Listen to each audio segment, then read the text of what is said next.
Morning,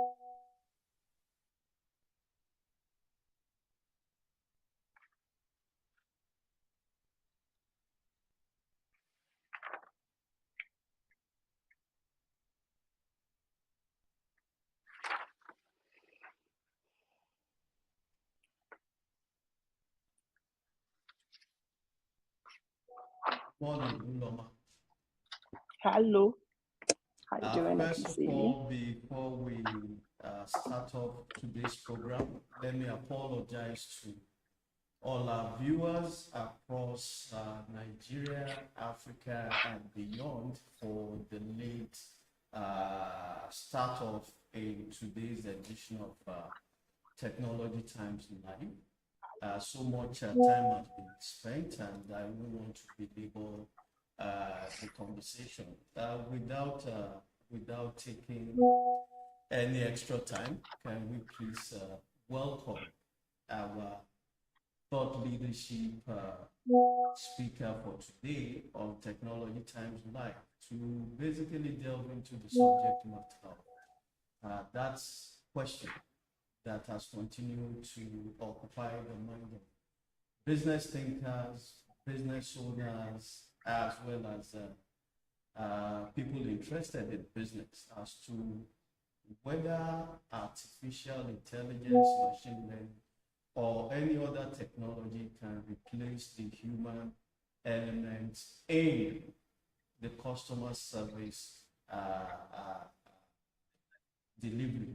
Today, we have someone who's very well versed in that subject matter to basically address that raging question and raging debate. And it's my pleasure to introduce the CEO of CentriCULTURE, Mrs. Uloma Umeano, who has graciously and gladly decided to share with us today pro bono with all of you. I must underscore that she accepted to do this pro bono. If you were attending any of our courses, they usually come in very hefty amount because of the value that you'll be getting. And she's doing this for us pro bono, and we're very glad to have her here today. Uloma, the time has been so much well spent. I won't belabor the subject matter. Let me hand over to you to first of all do a self-introduction to our viewers across Nigeria, Africa, and beyond. How did you start this journey, the passion for customer service and the improvement of the consumer experience? And I know that you have this mantra that you always leave organizations and individuals that interact with you and your brand better than Kate. Over to you, Laura. Thank you again for joining us today. Okay, thank you very much.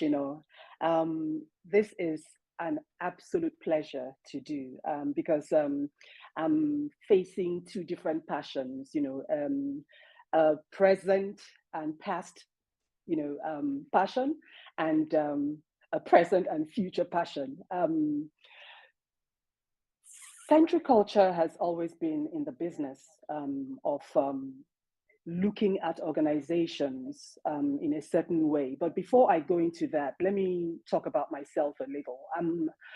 My name is Uloma, and I am a wife, mother, CEO, and author, most recently. And I have a book called Guilty But for Grace that I hope I'll have the opportunity to talk about as we carry on. But more importantly, at least for the purpose of this discussion, I am the CEO of CentriCULTURE.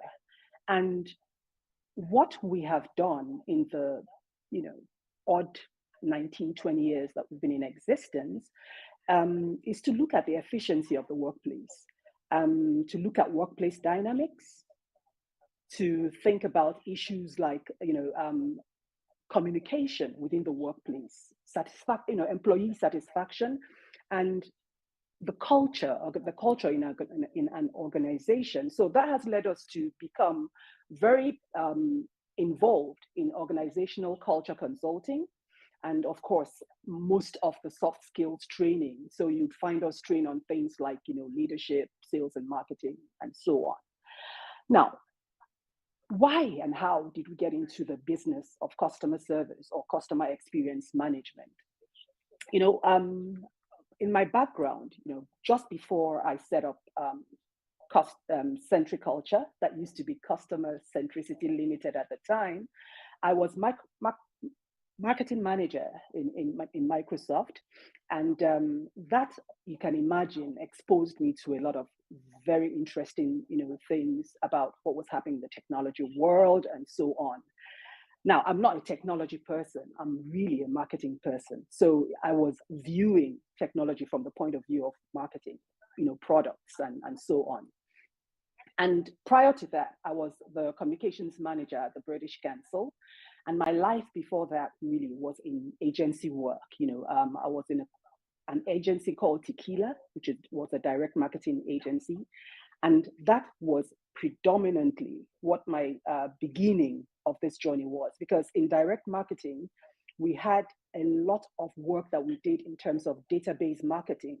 And what that opened my eyes to was the issue of customer relationship management and what could be done with that at the time, in the country.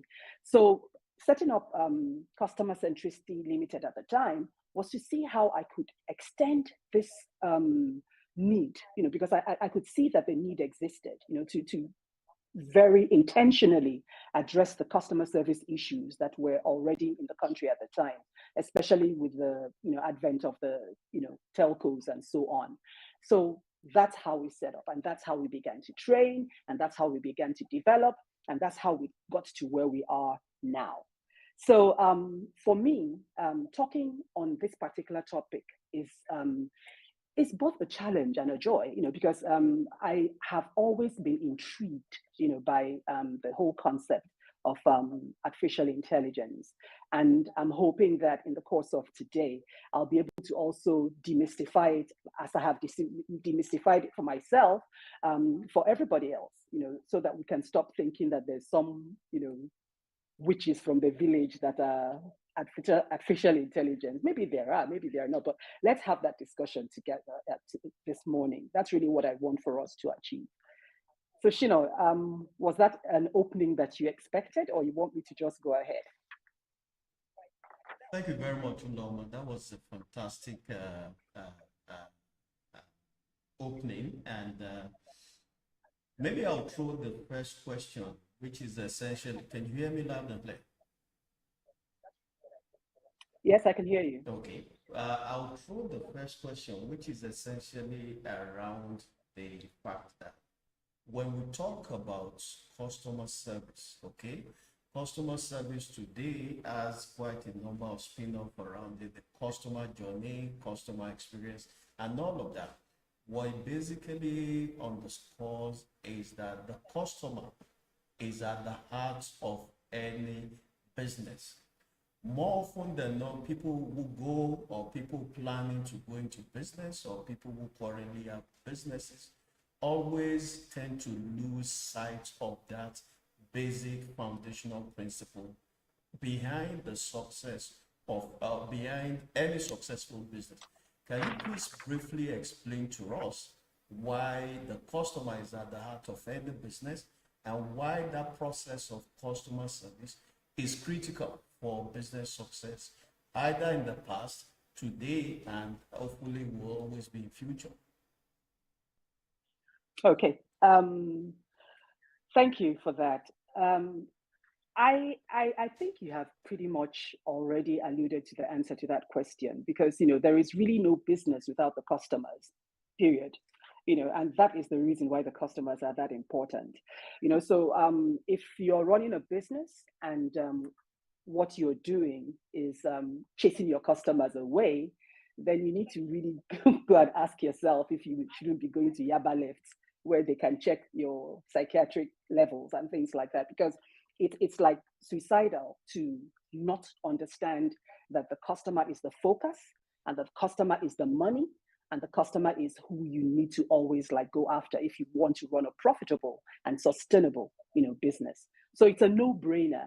What usually does happen is that people lose sight of that when the heat is on, when the day starts, when business starts, when the heat of the moment arises, then people begin to lose sight of some of the things that are, critical to making sure that the customer is not just satisfied, but actually delighted.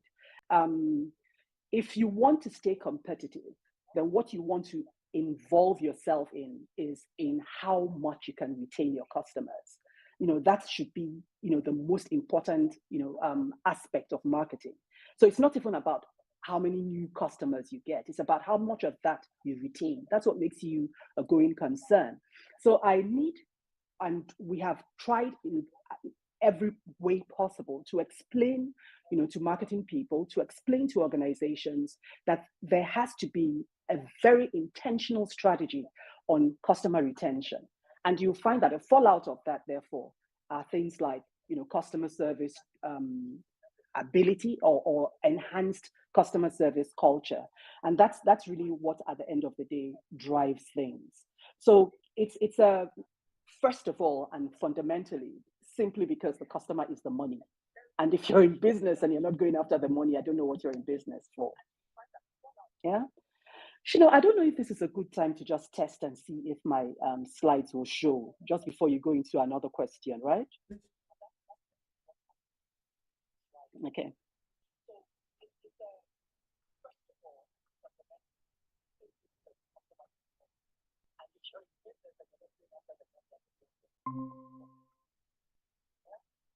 Fantastic. Is it It's showing? showing up now. Fantastic. Excellent. Yeah, fancy that. So, okay. Sorry, I'll just go back. I had to close the other page. If you don't mind, let me just. Please, I'm sure that our viewers will be enriched by the slides, so we'll wait for it.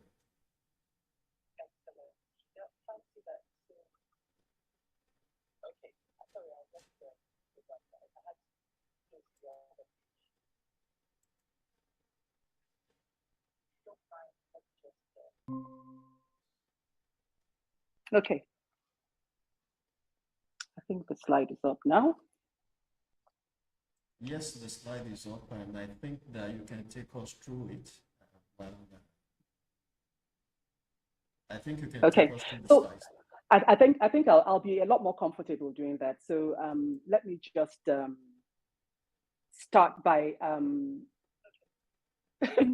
maybe saying this disclaimer, and my disclaimer really is I am not an AI specialist. I am not even a techie. I don't, I'm not a technology person, but I dare say that I am a technology user. And where AI is concerned, I like to say that I am not only an avid user of AI. I actually have employed, my Tweedledee and Tweedledum. So Tweedledee is ChatGPT, and Tweedledum is Microsoft Bing. And I always have both of them open, whenever I'm doing anything, because ChatGPT is my special advisor, and Microsoft Bing is my personal assistant. And somewhere between the two of them, I get all the efficiency that I need to be able to churn out the work that I do, the documentation that I need to do, and so on and so forth. So that's me. So I am not one of the people who shy away from AI.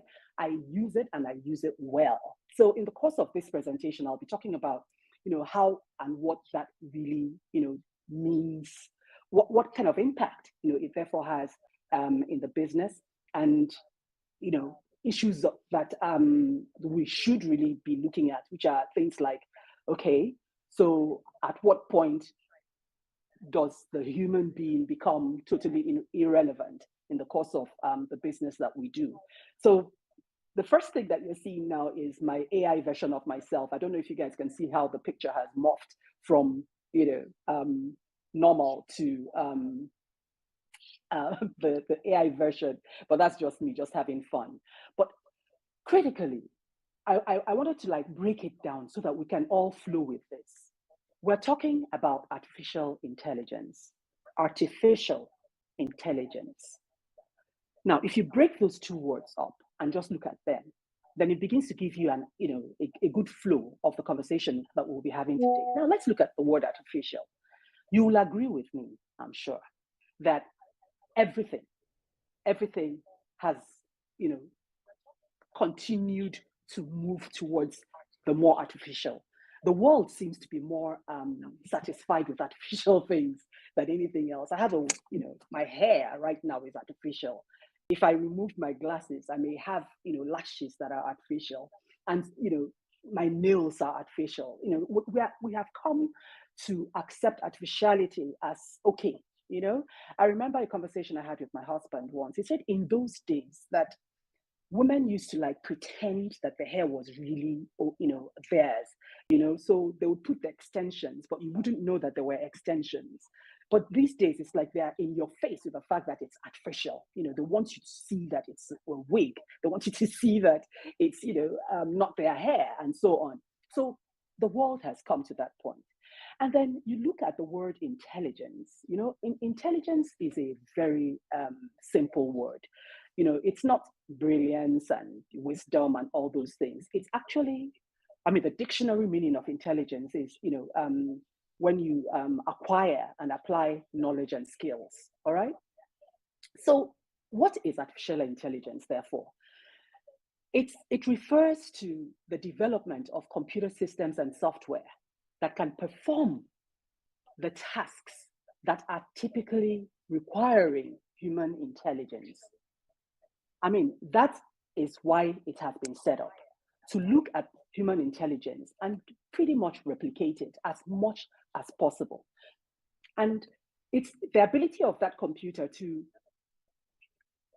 or a computer controlled robot to perform those tasks commonly associated with intelligent beings. Now, I want you to note that, artificial intelligence is not about looking at some mumu and getting into his head and using it. It's actually looking at how to aggregate the best minds in whatever field it is. It wants to aggregate the best of the best of the best in its use of that information.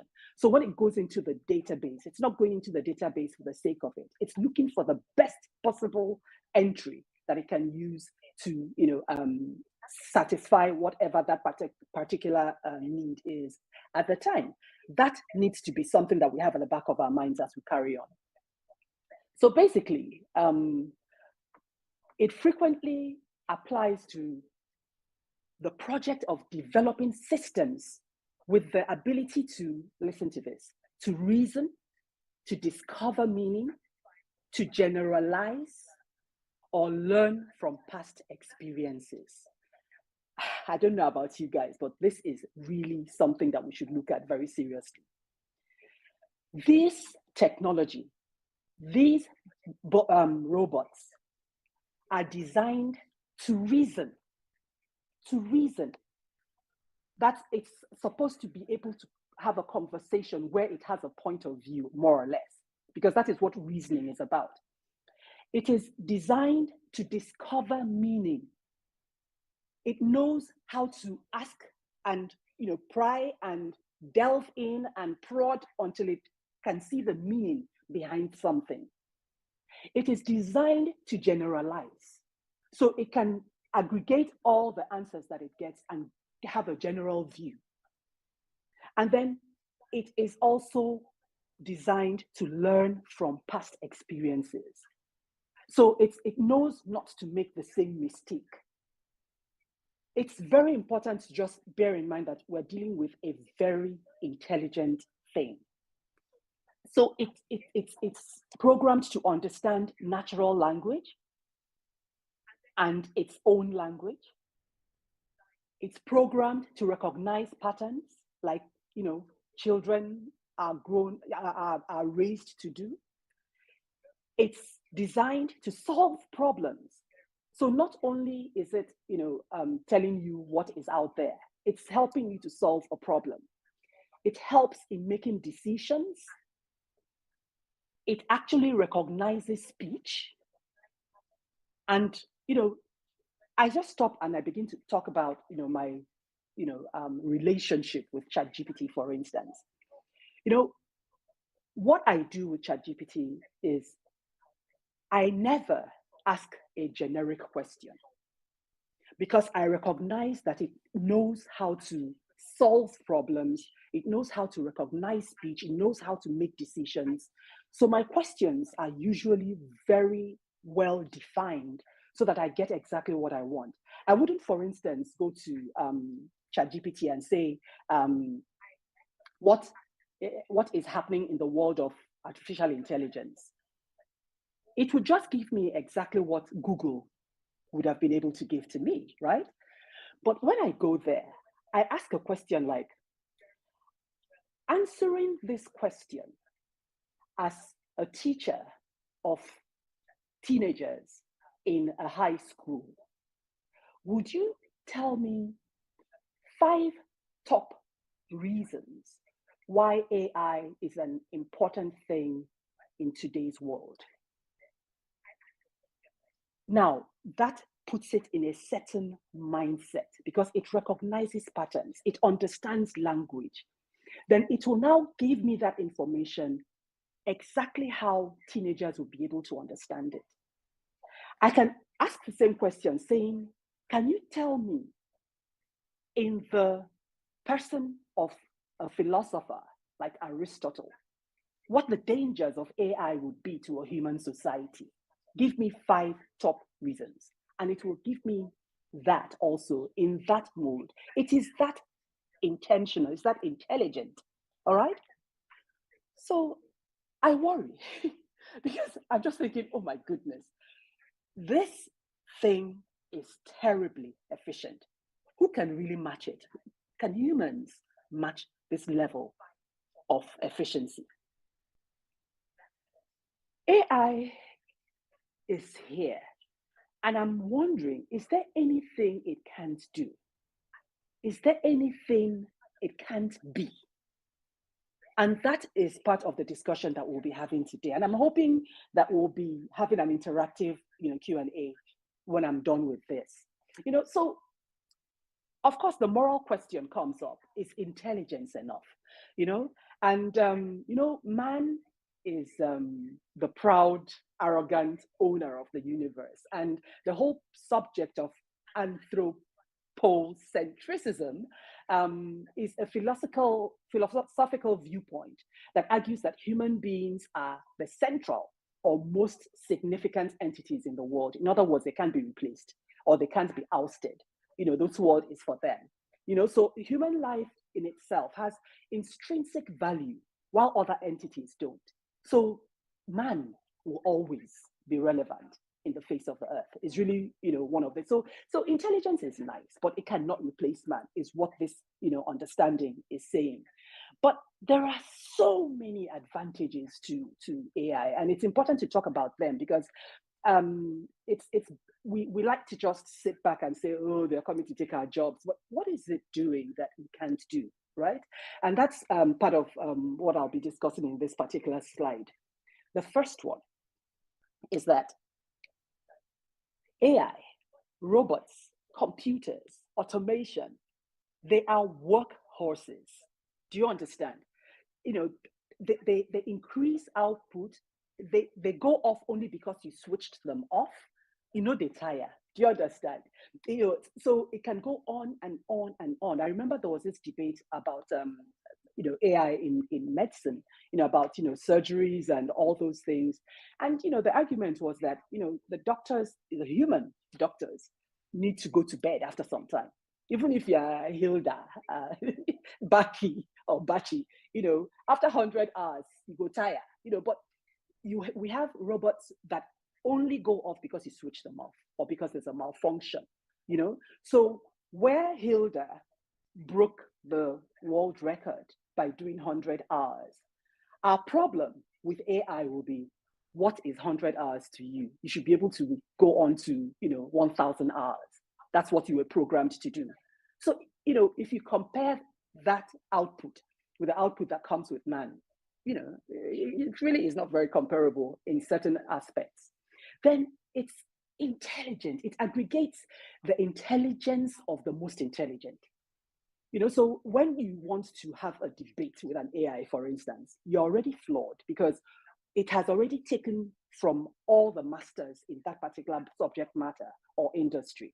All right? So it's an ITK, and true, he knows more than you. I too know is what ITK is. All right?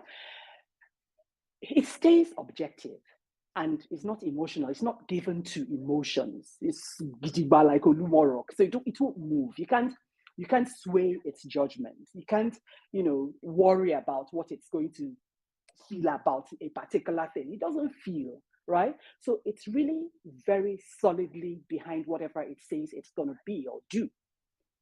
Then there's automation. The fact that things are automated and therefore efficient means that it's sharp service. It's the way it was done yesterday. It will be done exactly that same way tomorrow, because that is what it's programmed to do. That's what it's alive to do. So it's not allowed to be worried about a sick child or worried about getting to church first before it no. It just faces the efficiency levels that it has been designed to output. Then what it has gone on to start doing is that it also personalizes and even starts to work on the issue of customer experience. So it knows me as myself, or it can, because it's totally up to us and what we use it for. So it's my paddy man. Do you understand? It knows that in the past I bought eggs on Tuesday, so it knows to remind me on Monday that it's Tuesday again, so I may want to buy eggs again. Or it might remind me that I have a hospital appointment, and so I shouldn't take on this other appointment and other such things. And it's because it's using the data that it has on me or about me for me. All right. So that's also the next point about data analysis and insights, because that is what it is really all about. AI exists because data exists. So big data and the fact that there is tons and tons of information out there is the reason why AI exists, because that is where it feeds off from. It feeds off from data, and it has been so honed that it's able to analyze and bring insights and turn the data inside out and upside down and make it make sense, because meaning is also programmed into AI. Then there's continuous learning and adaptation. That is one of the things that AI does that, is actually, I'm going to talk about that when I talk about the controversy and all the controversial things that have been talked about. But it is always learning. So it is always improving. Nothing is wasted. All right. And then the last thing is risk reduction and safety. It doesn't forget. So once you have, programmed in levels of risk analysis and levels of risk reduction, levels of safety, it will always stay that way. Unlike a human being who could have an off day, for instance. All right. Then I begin to ask, is intelligence enough? Because what I have just described to you sounds like, it's magic, it's fantastic, but is it enough? And that's the question that I want us to be asking ourselves, because we have these conspiracy theories, don't we? One of the fears that we have about artificial intelligence is that they are here to take over. And because AI is here to take over, we want to shake it away, we want to push it away as much as we can. I don't know. There's a lot of grounds for that type of argument, because in all honesty, every monotonous type, job, every process-oriented job can actually be replaced to a large extent by automation. And that is one of the things that the world is facing, both in the job market and in other industries also. All right. Another conspiracy theory is about surveillance and control. What the world is saying is these governments are after us and they are using AI to get into our data, to get into our lives, to get to know us and use information about us, perhaps even against us, you know? So people are worried about that. And then there's also the whole issue of technological singularity, which is really saying that, this technology at a certain point, it can begin to self-improve. It can begin to grow by itself. I don't know if you guys had heard about the story. I don't know if it's a rumor or truth because there's so much out there. You don't know which is true and which isn't. But there's a story about some Facebook, I think,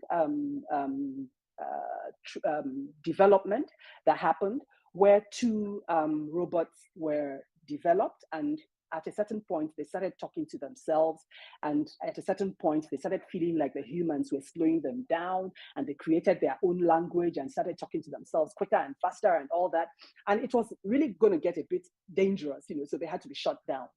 So that's a conspiracy theory also, that can keep happening, that the bots can keep self-improving and getting so much better at what they do that they will not need humans at a certain point. And then another conspiracy theory is about replacing human workers. It is not a conspiracy theory, it's the truth, all right?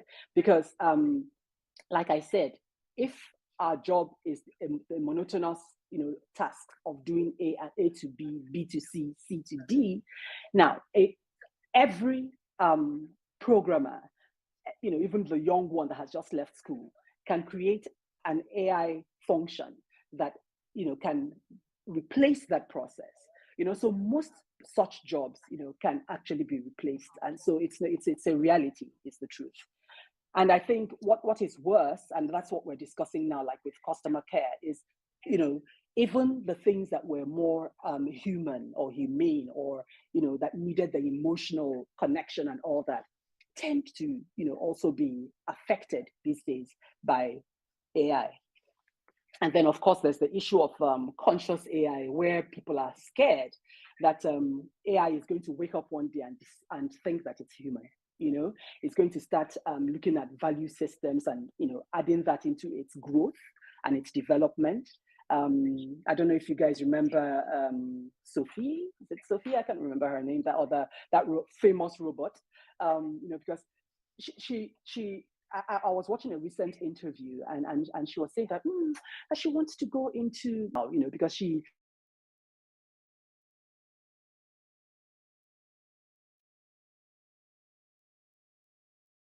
was one of those NFT things, so that she now is considering, moving into the music scene and seeing what she can do with that. I mean, robot, she's thinking, she's discovering, she's, getting better. She's thinking that she's a human being. And that is really from, constant programming and reprogramming and growth.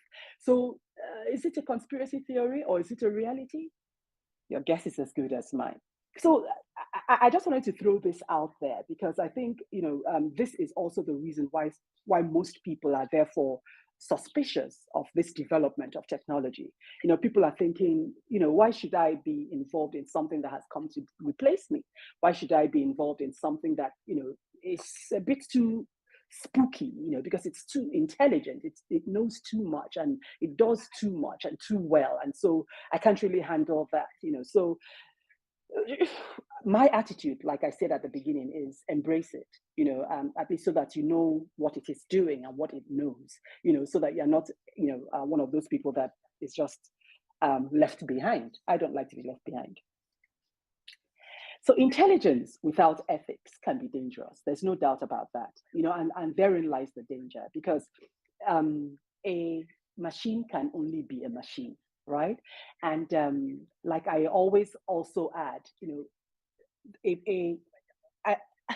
an AI tool or an AI expression is really only as good as its programmer or programmers, all right? So that begins to ask the question, what is the value system of the person who is programming this thing, and therefore what is being programmed into this thing? If I'm a serial killer and I'm programming something, I don't know what that thing will end up being. Your guess is as good as mine. So let's come to customer service, because it's very important that we stay on, the message.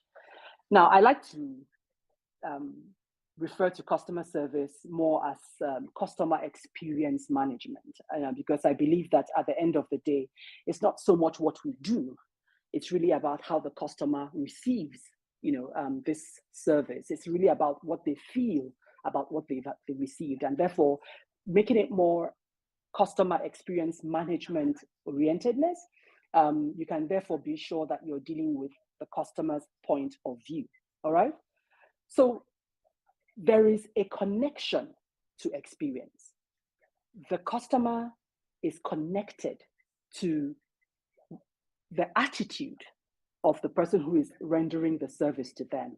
The person who is rendering the service to them is, very interested in everything that they do to help in building that experience that the customer is getting. What are they saying? What are they wearing?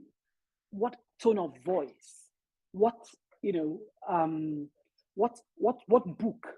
What's the quality of the branding? All those things come together to be the experience that the customer takes away. So first and foremost, let us recognize that is what we're talking about here, that type of experience. Now, in CentriCULTURE and during our training, we have a particular definition for customer experience management.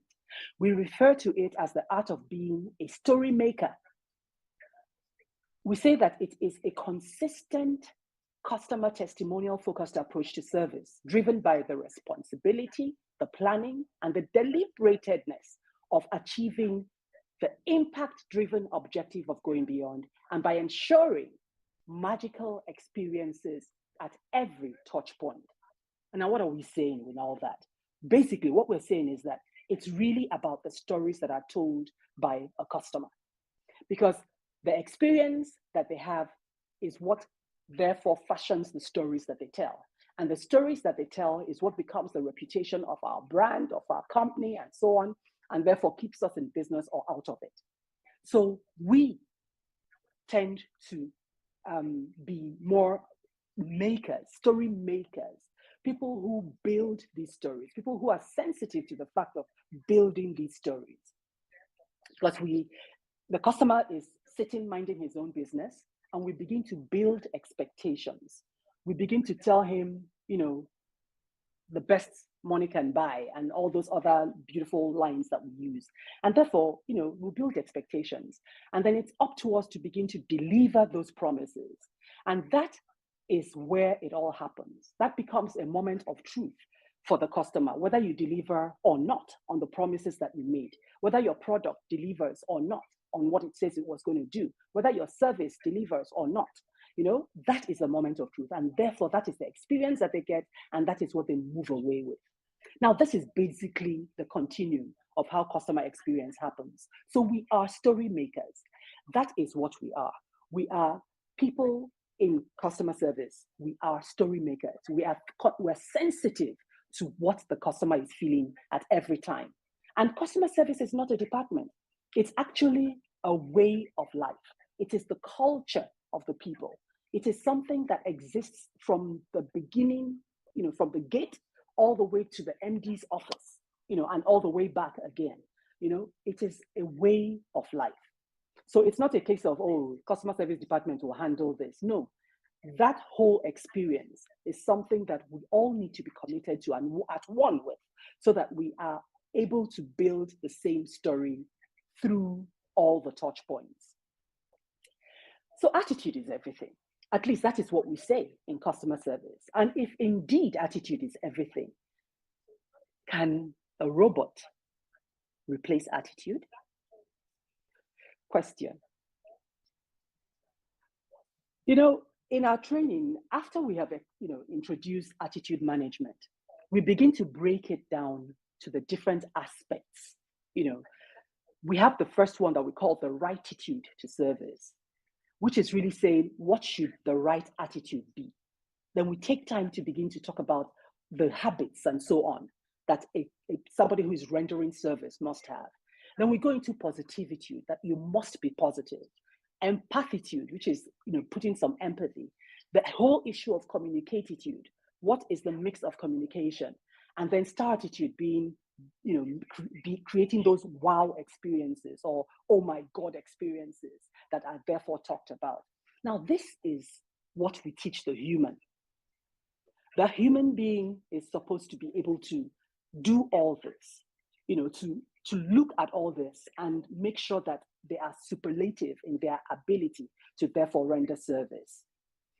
Now, that's where we begin to have a bit of a, problem, if you want to call it that, or a challenge, because attitude is a choice. So sometimes you have staff that choose bad attitude or do not quite have good attitude. So there is a lot of dependence on the staff to be the source of their attitude. Is that a problem? So we begin to look at this, because if I am totally reliant on my staff to make sure they have the right attitude, and I find that 70% of the time, customers leave a particular organization because of an implication or because of, some bad attitude that they have received, then it means that attitude is that important. Now, as a businessman, where the reason why I'm in business is profitability, I would ask myself, how much of this attitude can I replace with automation? Wouldn't you? So let's just talk about it, because there's profitability as one of the most important. That's why we're in business.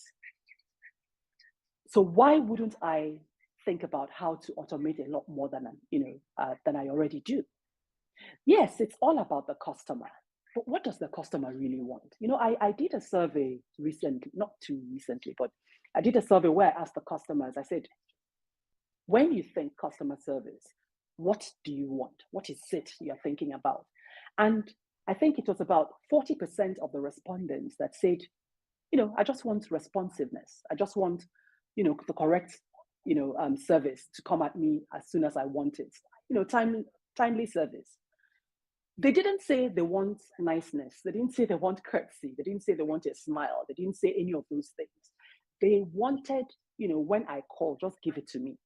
Isn't that what AI can be programmed to do? Let's have the conversation.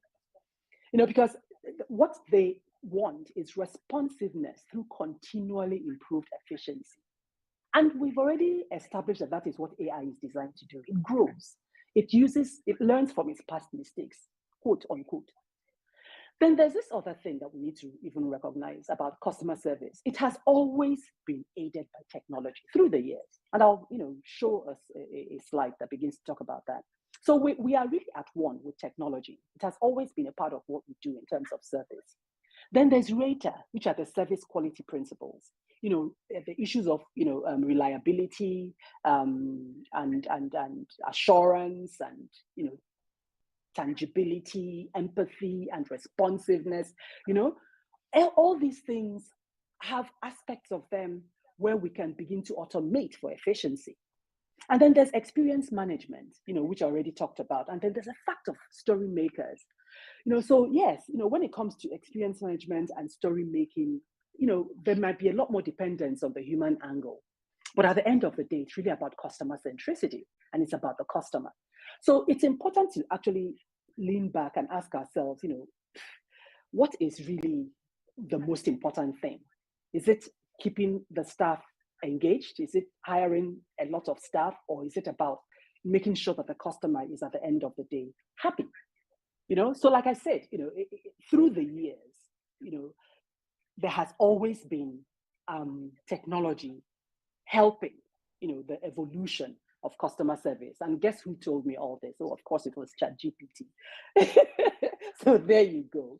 So whether it's, the basic customer interaction of answering the phone, or whether it's the introduction of call centers, or the advent of customer relationship management systems, or even the multi-channel support, and everything, internet, online, mobile app support, personalization and data analytics, the omni-channel experience, the whole thing about convergence of IT, everything has always been, part of, making sure that the customer is being looked after, So you begin to ask yourself, why not AI? All right. Then we talk about the limitations and dangers of AI. I'm going to, put a live case up very soon, but these are really the limitations and maybe dangers of AI. One is the issue of creativity versus aggregation. AI will admit to you that it can do a lot of things, but it cannot really replace creativity. In fact, I think it talks about not replacing creativity and strategy. All right. So that is a limitation that it has. It can only use what is already in place. It can't like make new ones, and it hasn't gotten to that point yet. Maybe those are the types of things that technological singularity and conscious AI will begin to achieve. But AI is not there yet. So what it really does is that it aggregates. It just aggregates the best within its reach, whatever database it is that it has access to, it aggregates the best of that information to work. So that in itself can be limiting.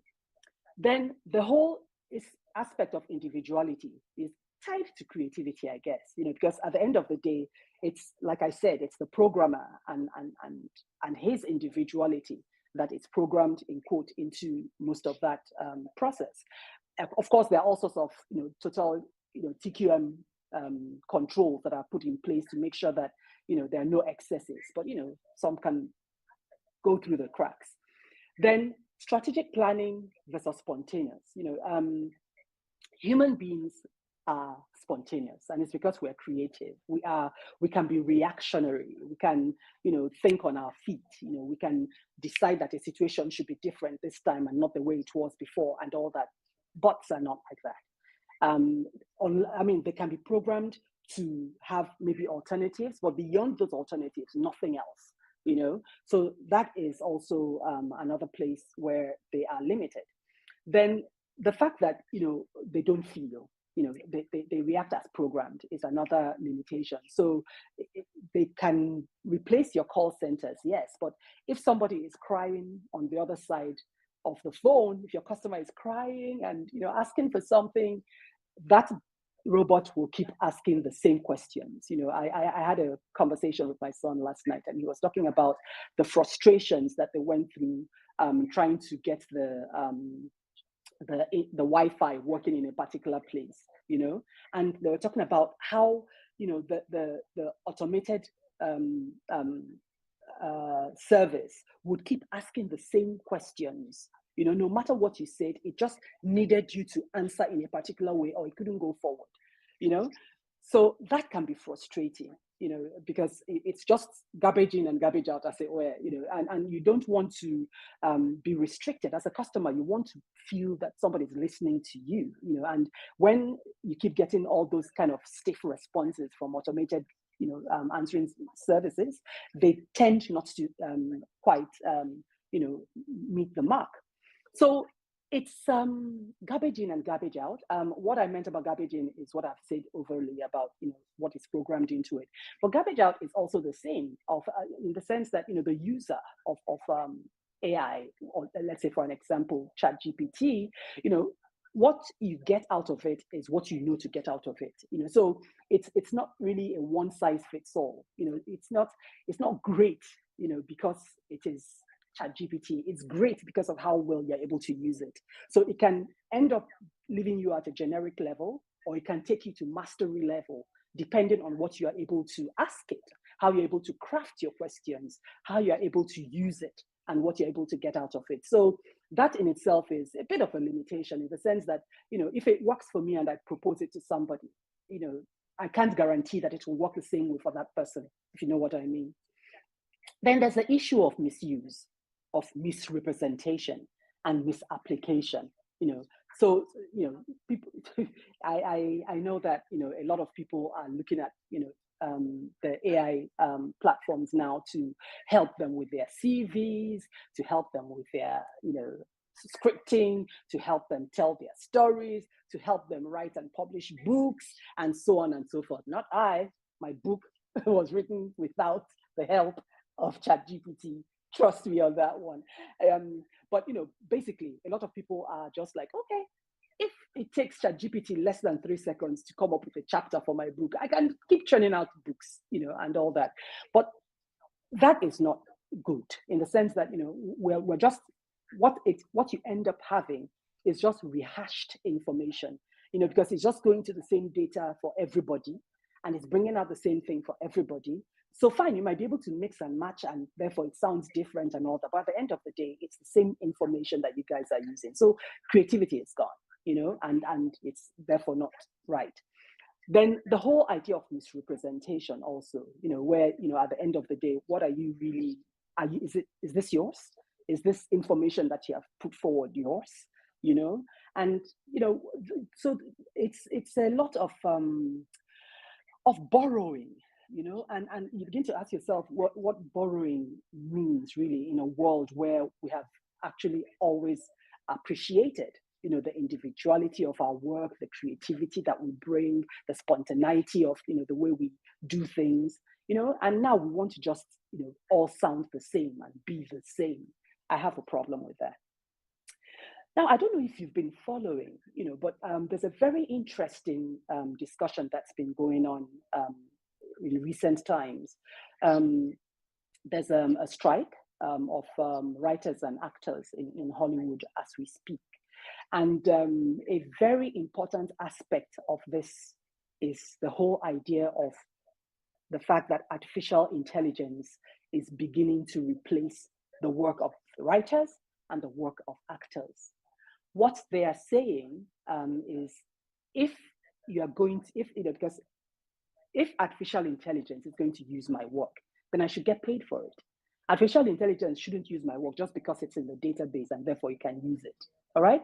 Meanwhile, the producers, the commercial brains behind all this are saying, well, if artificial intelligence can produce scripts without my having to pay you, then it makes more business sense to me. So why shouldn't I do it? All right. And then on the actor's side, they're saying, you can't, because if like when you have crowd scenes in a film and all that, you have all those extras that are playing the mob and the crowd and so on. Lately, producers have started using AI to replace those people because they're faceless, because nobody really knows them, because nobody really knows their name.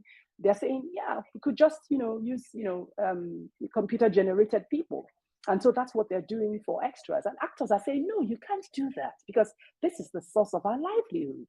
Even if it is just the 10K that we make, for a day's work as an extra, it's important to us. You can't replace us with technology, so it's a present problem, and I'm very eager to see how it's all going to end. But by the time I'm done with this presentation, I'm hoping that we'll be able to just talk a bit about that and what your views are, because it's unfair, when you think about it from the creative point of view. And I am a creative person, so I feel the pain, that the writers and the actors are going through right now, because they're fighting for contracts that prevent an AI from replacing them at their jobs. Whether it's writing scripts or appearing as a background actor, they're also looking for better pay when working on shows for streaming services. We'll talk about this as soon as my presentation ends. So this is what I think. I think that at the end of the day, right, customer experience is a well-rounded apple that is intended to satisfy, nay, delight its customers. That is what it was designed to be, and that is what it wants to be. But the first bite, goes when you begin to look at efficiency. The first bite at what I mean is, where is AI taking a bite of customer experience or customer service as we know it? The first thing it's doing is it's more efficient than we are as human beings, and it's consistently efficient. That is a thing, because like I said, from a business point of view, I would wait and ask myself the question, am I just hiring humans for the sake of hiring humans? Am I just being anthropologically, sensible, and therefore making sure that humans are in business and relevant for the sake of it? Or doesn't it make sense to begin to think about efficiency levels and where I can replace and automate as much as I can? Think about it. And then the second bite is that technology has always been part of this journey. It's not new to customer service. It's not new. It has always been about how can we be more efficient? How can we be more responsive? How can the customer enjoy the best of us? And what do we need to make that happen? And that's why, whether it is omni channels, or whether it is the internet, or whether it is call centers, or whatever it is, we have always brought it in.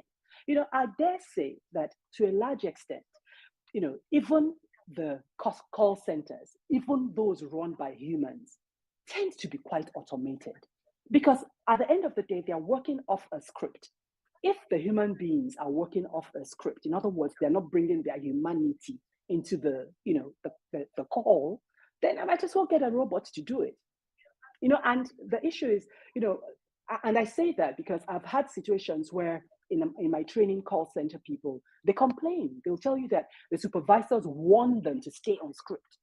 So if you don't want me to bring a bit of me into the call, then why do you have me? You might as well have a robot.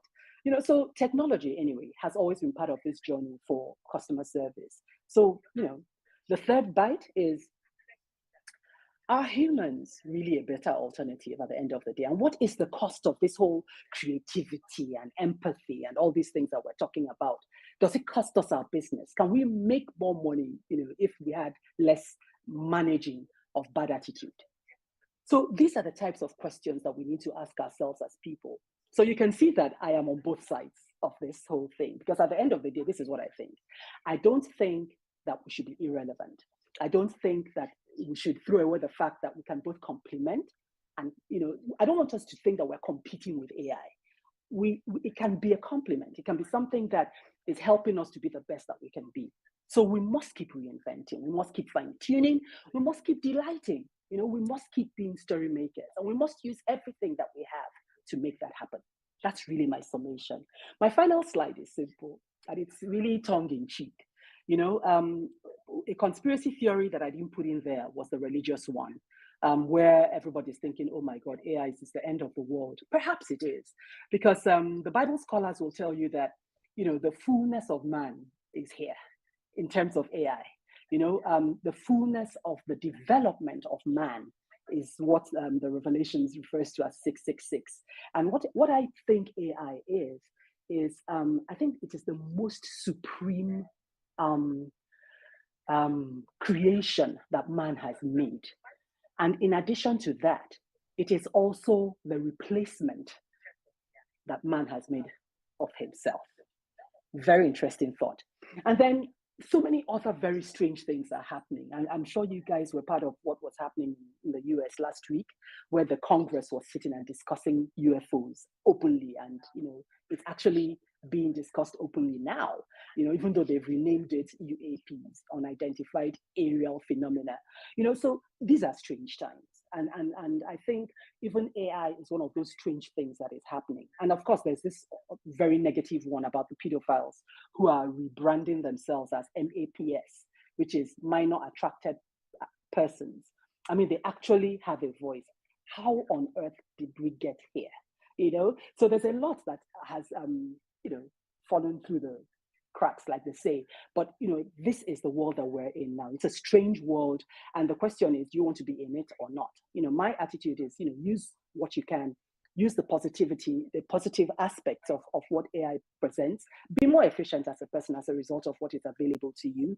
And, you can't really go wrong. As long as you are human and therefore have your values and your value systems and the things that keep you grounded as a person, that make sure that you therefore stay true to yourself. And that brings me to my book, Guilty But for Grace, which is, it wasn't written with this in mind. But as I was doing this, I now realized that, I think the whole essence of that book, or rather one of the major things about that book, was my clutching at humanity, at being human, at staying human, at being vulnerable as a human being and not being robotic. and that's really what the book is about. But I think I'll stop here so that we can, discuss a bit more. Shino, I hope you're still awake.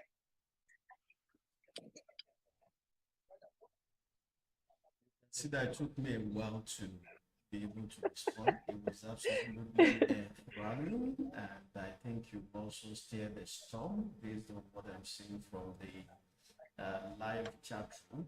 So, without much ado, I will quickly take us. I will suspend all my questions and go to the chat room. Let's look at this gentleman. I can't say whether this is AI or a gentleman.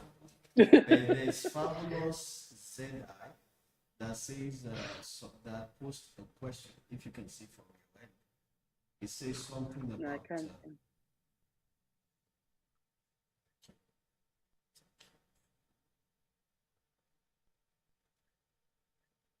Okay, sorry. Before that, we have Milton Eze, who wants to know what are his question. What are the specific tasks within customer service that you believe AI excels at currently or will in future? Let's just have something briefly from you on that before we go to other questions. Okay. If you look at RATER, which I refer to as the service quality principles, I broke it down to reliability, assurance, tangibility, empathy, and responsiveness. Now, what I know is that if you're able to keep your eye on these 5 things, then you're probably going to be doing excellent service. Now, what is reliability? Reliability is really about trust. It is the ability of a customer to trust that they can depend on you, that you will deliver on your promise, not just once, but all the time. All right? Now, that in itself is something that AI can begin to eat into.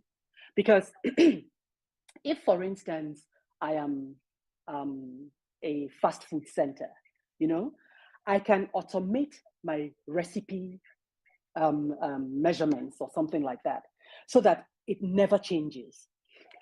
Why I say that is because sometimes you go to a Mr. Biggs or wherever it is, and that day the meat pie is a bit more salty or something like that. AI doesn't know that type of thing. If you program it to put 2 spoons of salt, that is what it's going to put. And so you can therefore be able to really promise your clients at that point that something will stay the same. So the reliability angle can get a lot more replaced by AI. Now, assurance is the whole thing about knowledge. How much knowledge are you able to present, to the customer that you have and that you know about whatever the product or service is? Again, that is 100%,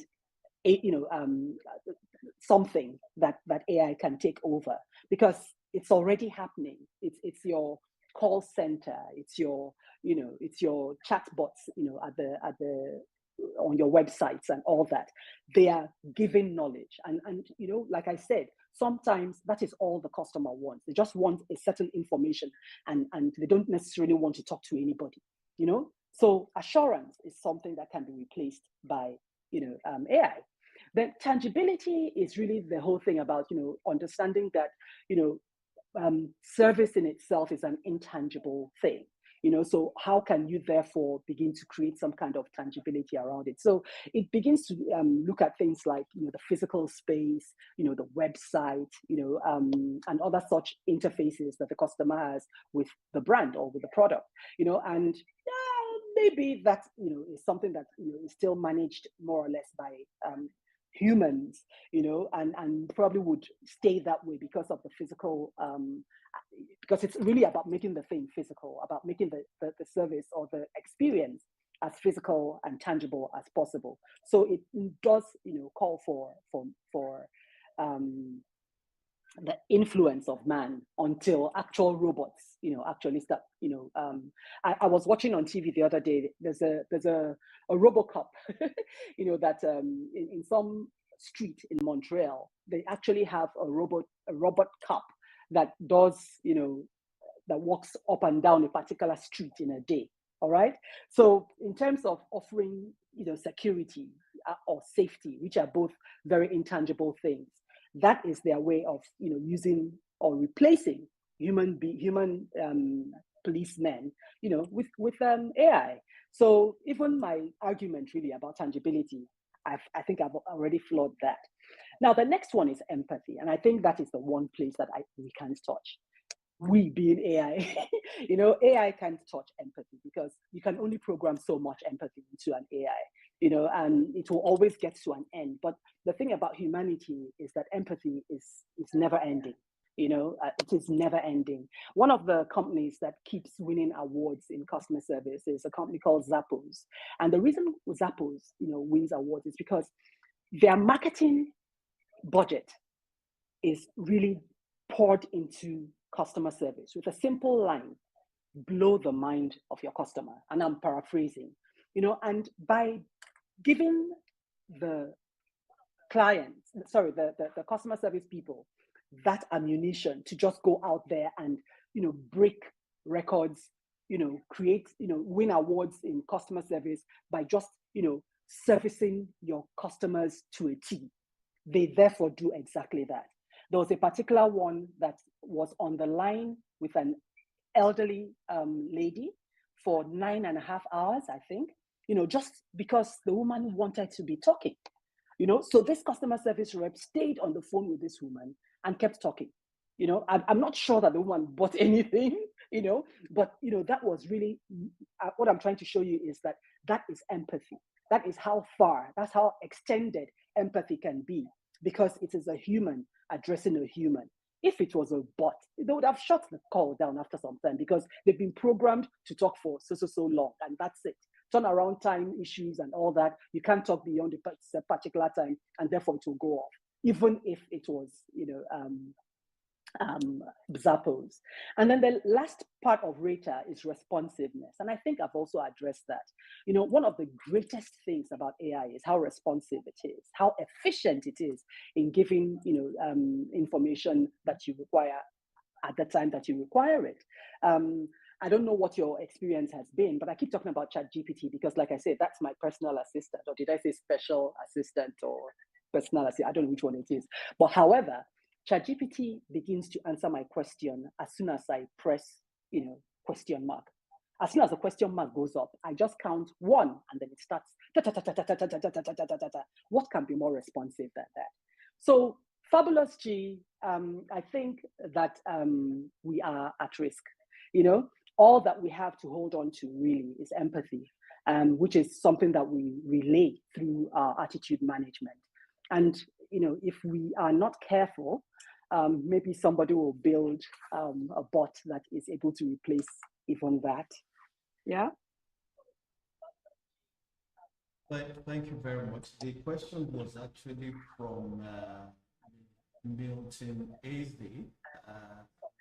Now look for the one that Okay. is actually okay. Great. Rather than the question, I think you've also steered the storm because there's someone out there who says, okay, Fabulous Ziz says that he believes that in order to stay relevant in today's economy, people need to be willing to upgrade their skills and knowledge. Do you agree with him on this? What are your thoughts? Absolutely. I think that's what I've been, trying to say. And I use myself as a test case. I am not a very young person. I'm about 54 now. And if I'm embracing AI, then I don't see why anybody wouldn't. What I'm trying to say is the usual challenge or the usual,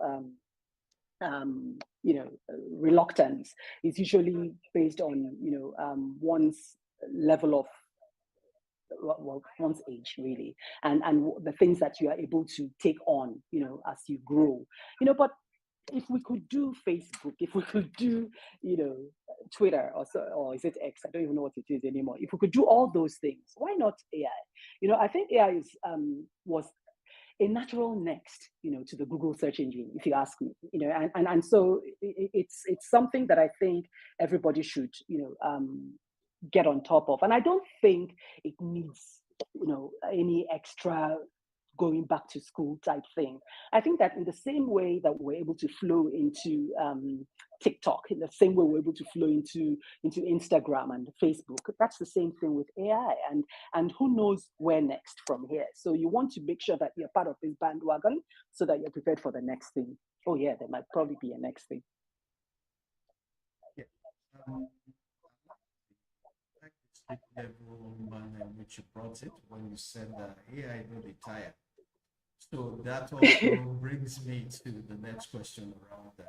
Today, increasingly, because of the kind of customers that businesses have need for efficiency, effectiveness, and more importantly, speed in the delivery of service, speed across board. So, but you also underscore the importance of that human element of empathy and how machines are yet unable to do that. So, how do businesses strike this balance between the need for speed and the need to still be able to retain some measure of empathy and other human elements in the customer service job? Yeah, fantastic question, Shino. And the truth is that I don't know, because that therein lies the work that we have to continue doing. Because it's now a case of measuring and weighing and trying and testing and getting the balance that works for you. I dare say that it will not be the same for it will not be the same across industries. Different industries will find that they are relying more on speed, and others would be relying more on empathy. I give an example of the doctors, the one about the surgeries, because the whole argument was that when you use AI for surgery, then you can actually churn out surgeries. In other words, if one man could stand and do 3 surgeries in a day, and therefore it's time for him to go home, AI can do 30 and keep going unless you switch it off. All right? Now, the question really, or the existentialist question, I think, which you are asking, is what is lacking? What is it that the doctors, live doctors, not the AI now, add to that interaction that cannot be replaced? Now, I for one, I believe that a doctor is supposed to be the most sensitive person ever. I believe that when I'm with a doctor, that doctor should be looking into my eyes and seeing my pain and showing me the fact that he knows what he's talking about through his own eyes. And I expect that he will, talk me through the procedure as I'm going through it. That I expect that he will hold my hand, in this on the surgical table, and then, at least until what do they call it, anesthesia kicks in. I expect all that, and that is a patient for you. Can AI replace that? I don't think so. So those are the types of things that I mean. There will always be, a hospital owner may be thinking, hey, but I want to churn out 30 surgeries a day. But the issue is, if you churn out those 30 surgeries and nobody comes back, do you still have a business? And or a large percentage drop off because they're not getting that emotional connection that was critical to them as part of what they should get from medical services.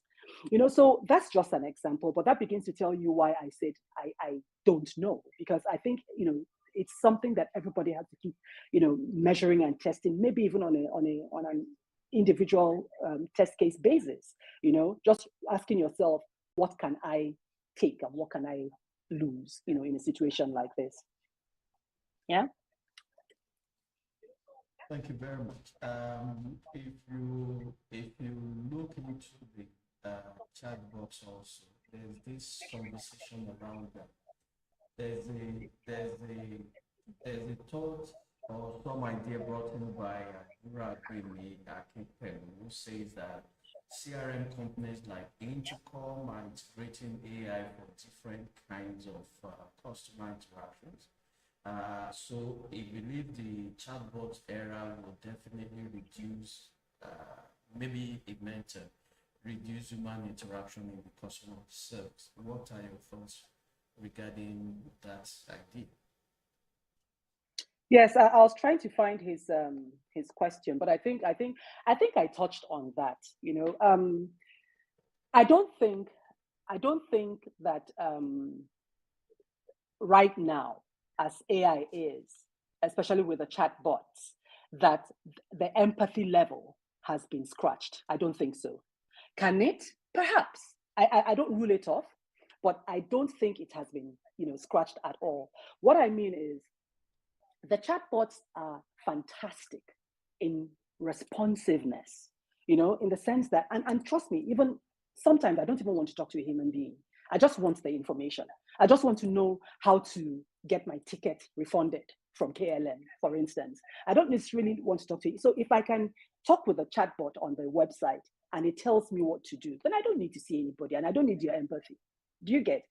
But if it gets to a point, for instance, where I am expecting that the refund should have come into my account and it hasn't, and I talk with the chatbot and it's telling me, it starts telling me things like, can you rephrase your question?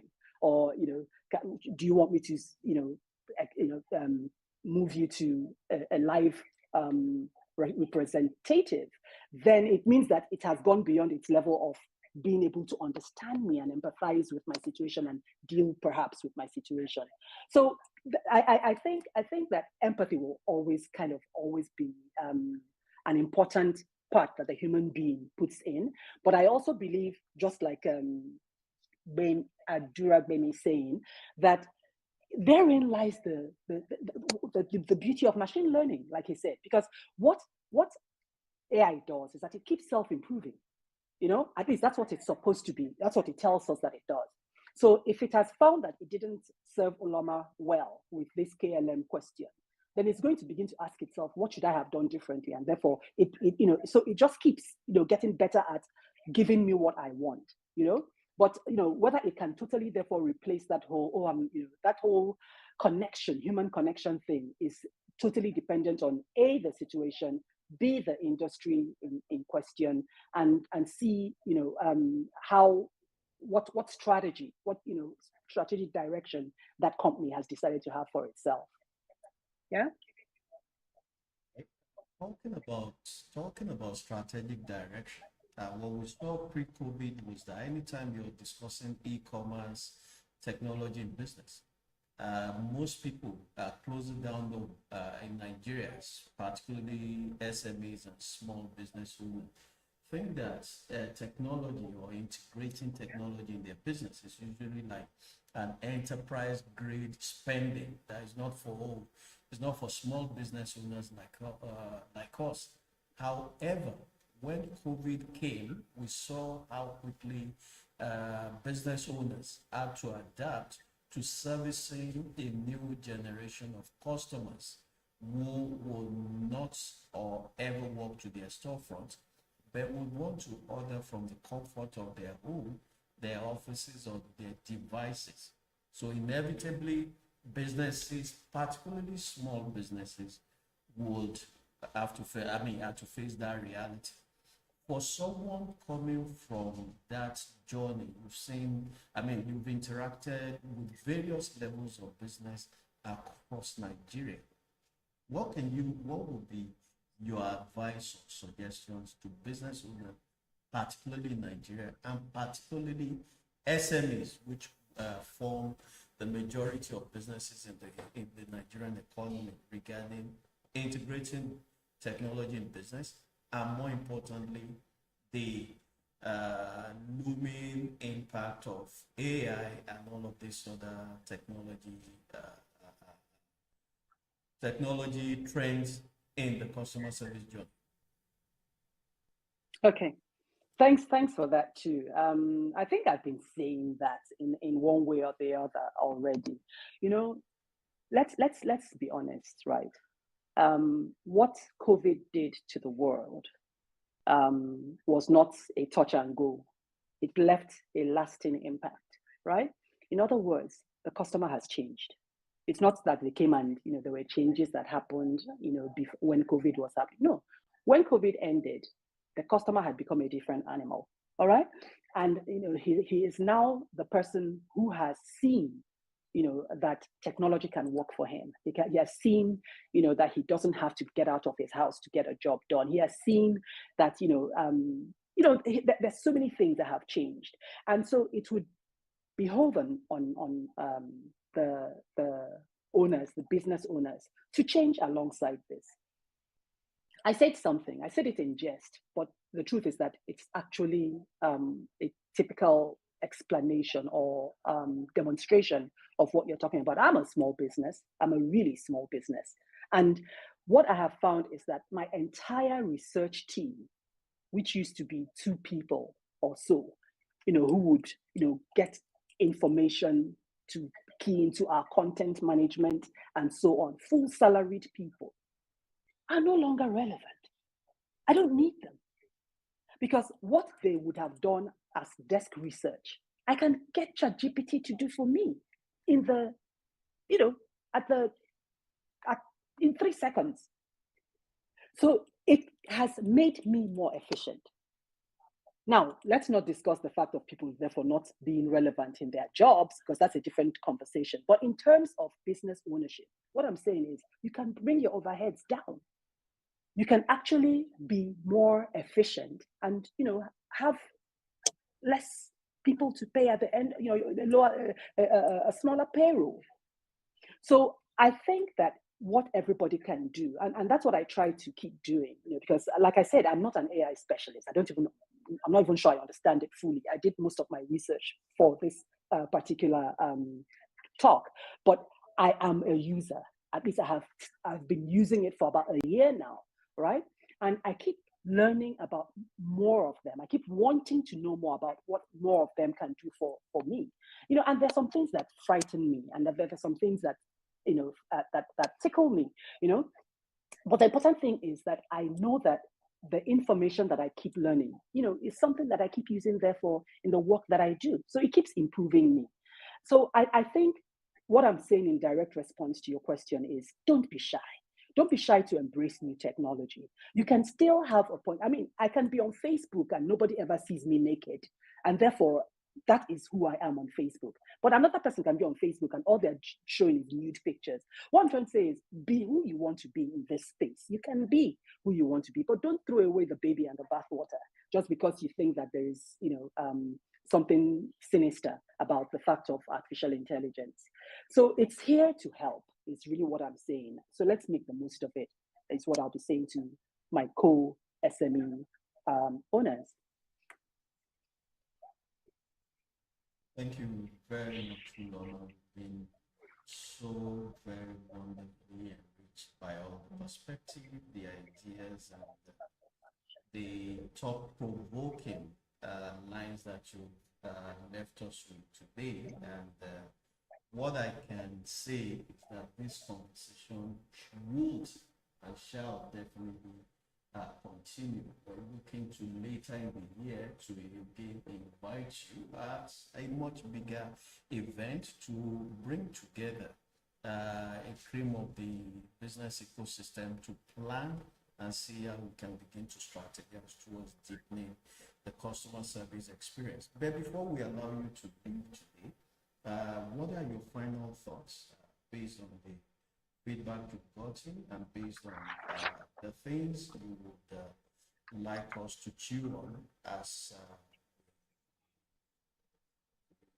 go forward today? Okay, thanks. And it was my pleasure. I kept telling everybody before I came into the presentation that this is very uncharted territory for me, talking about AI on a world stage, as like this. So I'm glad, that you pushed me to do this, and I'm grateful. But what do I want people to take away? it's something that I'm going to say as if in jest, but I actually mean very seriously.